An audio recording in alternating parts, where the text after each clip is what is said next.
The Salton Sea in California was created by accident in 1905 when the Colorado River flooded an irrigation canal.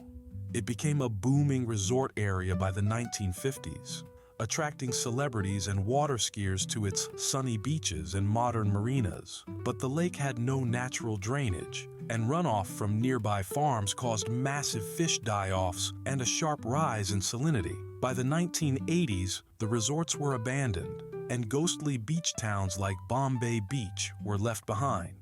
Today, the shoreline is lined with salt-crusted buildings and the skeletons of piers. The City Market catacombs in Indianapolis, Indiana, were built in the 1880s beneath the original Tomlinson Hall, a public gathering space that was later destroyed by fire.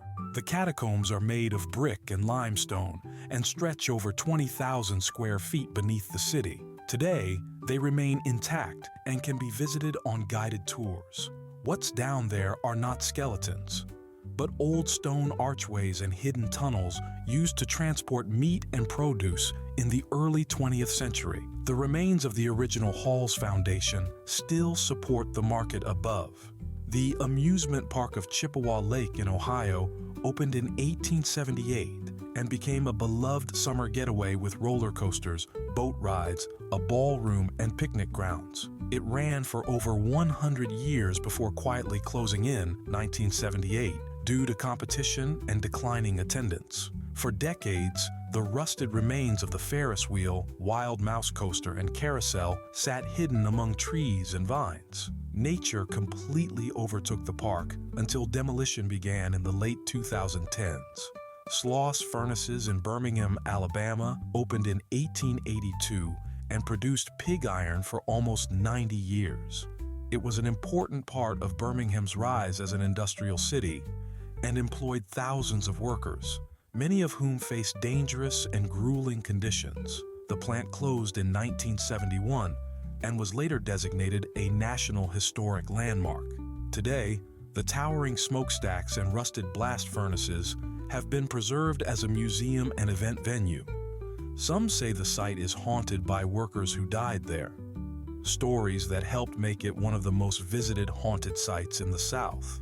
Grossinger's Resort in Liberty, New York was one of the crown jewels of the Borscht Belt, a string of resorts in the Catskills popular with Jewish families from the 1920s through the 1970s.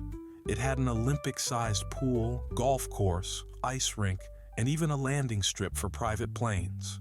After its peak in the 50s and 60s, the resort declined and closed in 1986. The buildings were left to rot, with moss and vines covering once elegant lounges and dining halls. The main hotel was finally demolished in 2018. Holy Land USA in Waterbury, Connecticut opened in 1955 as a religious theme park featuring miniature biblical scenes. A replica Jerusalem and a giant illuminated cross. It was built by a local attorney with the help of volunteers and drew over 40,000 visitors a year in its prime. The park closed in the 1980s and fell into ruin. Statues crumbled, buildings collapsed, and vandals defaced the site. But in recent years, a new cross has been installed, and small efforts have been made to restore parts of the park. Fort Ord in California was a major U.S. Army post from 1917 to 1994, used primarily for basic training and staging troops for the Pacific Theater in World War II, and later, the Vietnam War. It once housed over 50,000 soldiers and had its own movie theaters, chapel, and firing ranges. After closure, much of the land was left untouched. Today, it's a mix of overgrown barracks, abandoned medical centers, and eerie empty roads. Some parts have been redeveloped, but much still sits in silence. The Pines Resort in Fallsburg, New York, was another staple of the Catskills from the 1930s to the 1980s. Known for its large indoor pool, floor shows, and kosher cuisine, it catered to Jewish families seeking summer escape from the city. Big-name entertainers like Jerry Lewis and Buddy Hackett performed there. The resort closed in the 1990s and quickly fell into decay. Indoor tennis courts and hotel rooms were left as they were. Beds still made, menus still on tables. The property became a favorite of urban explorers before it was heavily damaged by fire. The resort's grand entrance sign remained standing until just a few years ago. Lake Shaune Amusement Park in Mercer County, West Virginia, opened in the 1920s on land that had once been the site of a bloody conflict between European settlers and Native Americans in the 1700s. The park had a swimming pool, Ferris wheel, and swing rides, and was popular among coal mining families. After 2 children died in separate accidents in the 1950s, the park closed and was abandoned by the 1980s. Today, the rusting rides still sit among overgrown weeds. Archaeologists later uncovered Native American burial sites beneath the park, lending eerie context to its tragic past. Rhyolite, Nevada sprang up in 1905 during a gold rush and grew quickly with saloons, an opera house, electric lights, and a stock exchange. By 1910, the gold began to run out, and within a few years the town was nearly deserted. Today, Rhyolite is one of the best preserved ghost towns in the Southwest. Ruins of the bank, train station, and jail still stand in the desert sun.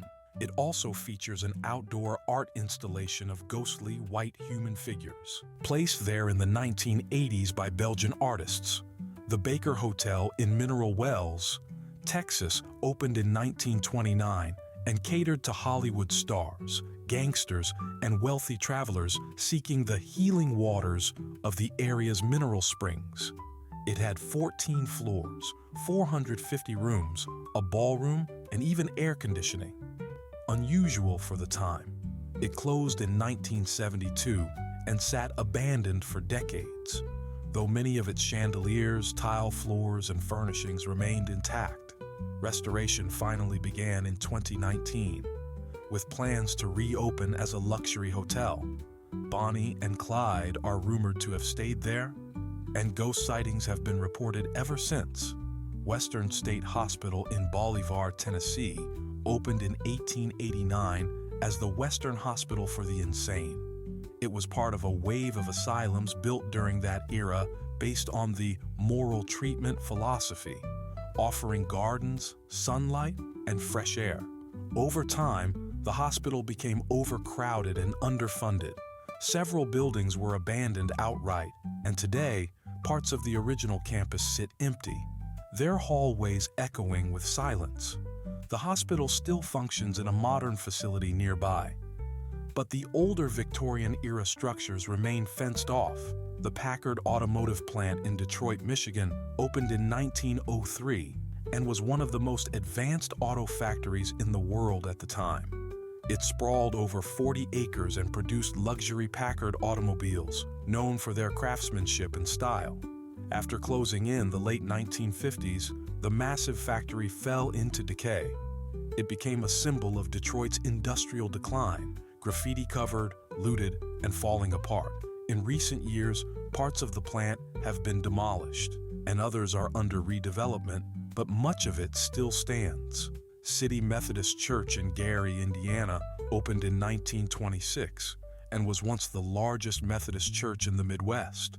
It featured 9 stories, stained glass, marble columns, and even a full theater. The building symbolized Gary's prosperity during the U.S. steel boom. After membership declined and the neighborhood emptied, the church closed in 1975. Today, it's a roofless ruin filled with debris, vines, and crumbling pews. Despite its condition, it's still a popular filming location and has appeared in movies like Transformers 3. Goldfield Ghost Town in Arizona started in 1893 when gold was discovered near the Superstition Mountains. At its peak, it had saloons, a general store, and a narrow-gauge railroad. But the gold dried up quickly, and by 1898, the town was nearly empty. In the 1980s, Goldfield was rebuilt as a tourist attraction, with reenactments, tours, and a functioning mine replica. While it's no longer a true ghost town, Much of the Old West architecture has been preserved or recreated to match the original style. The Old Zoo Picnic area in Los Angeles, California, was once the site of the original Los Angeles Zoo, which opened in 1912. It featured small cages built into rock walls and concrete enclosures, and was home to bears, lions, monkeys, and more. The zoo was considered modern at the time, but by the 1950s, it was outdated and cramped. In 1966, the animals were moved to the current LA Zoo, and the old site was left behind. Today, it's a public picnic area in Griffith Park with walking trails and barbecue spots. You can still explore the original animal enclosures, which remain open to the public. Many families are surprised to find they can walk inside the old lion cages for fun. Bodie, California was officially founded in 1876 after a rich gold vein was discovered in the eastern Sierra Nevada mountains. At its height in the 1880s, Bodie was a booming mining town with more than 2,000 buildings, including saloons, churches, a jail, and even a Chinatown. It was known for its lawlessness, wealth, and bitter winters. The streets buzzed with miners and merchants, and gold poured from the earth. Today, Bodie is a state historic park and preserved in a state of arrested decay. Only a small portion of the original buildings remain standing, some with furniture still inside as if the owners had just stepped out. What once roared with life now stands silent under the high desert sun. There's no commercial development, just wind, dust, and echoes of the past. The City Hall subway station in New York City opened in 1904 as part of the city's very first subway line. Designed with elegance in mind, it featured curved platforms, skylights, vaulted ceilings, and ornate tile work by the famous Guastavino firm. It was a showpiece, meant to impress the public with the grandeur of underground transit. But by 1945, the station was closed due to its tight curves that couldn't handle longer modern trains.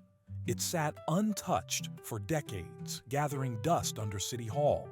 Today, it's still closed to the public, though it remains mostly intact and is sometimes visible to passengers who stay on the 6 train as it loops back uptown. The chandeliers and skylights are still there, preserved in the dark, like a hidden ballroom beneath the city.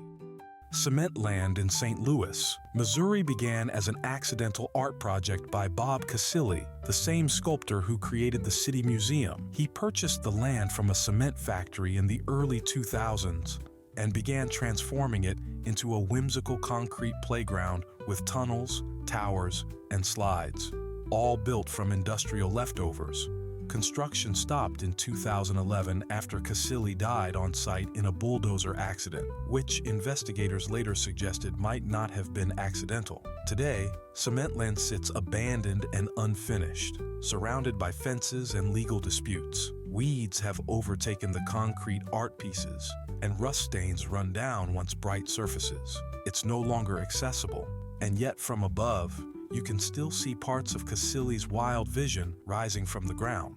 Bannerman Castle on Polypel Island in New York's Hudson River was built starting in 1901 by Francis Bannerman VI, a military surplus dealer who needed space to store his explosives and weapons. He created a Scottish-style castle as a warehouse, complete with turrets and Gothic detailing. It looked like a fantasy fortress sitting in the middle of the river. A series of explosions, fires, and a massive storm in 1950 left the structure in ruins. Today, it's just a shell of stone and brick, with nature creeping through the cracks. You can see the remains from boats and some seasonal walking tours, but large parts of it are too unsafe to enter.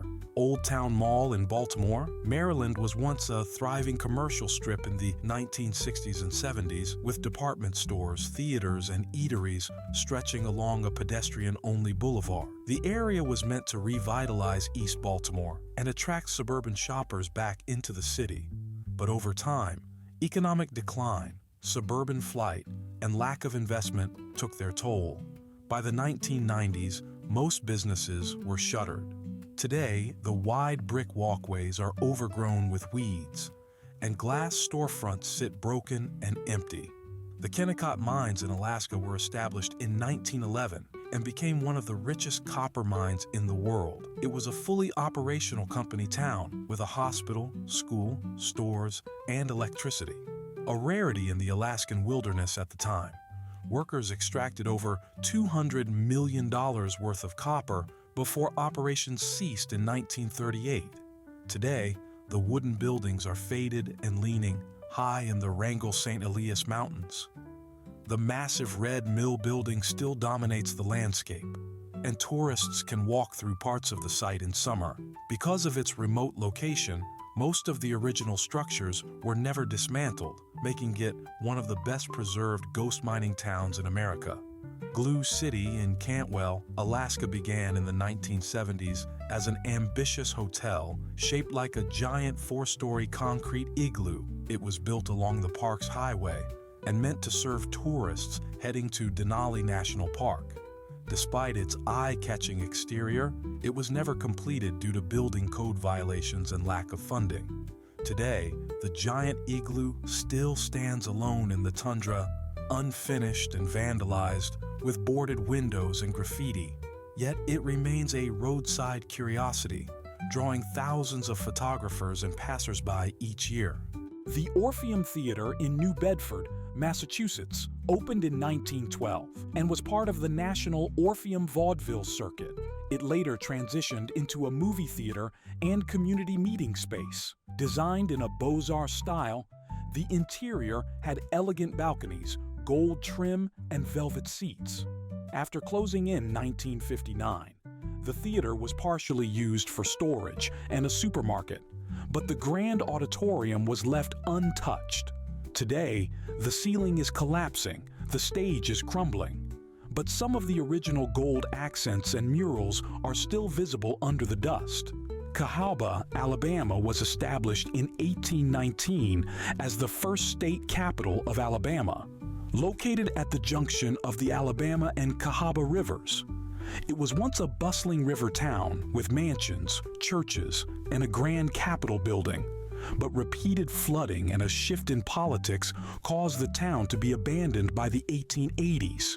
Today, it's a quiet archaeological park with foundations and a few restored structures left behind. The old cemetery still has headstones dating back 2 centuries.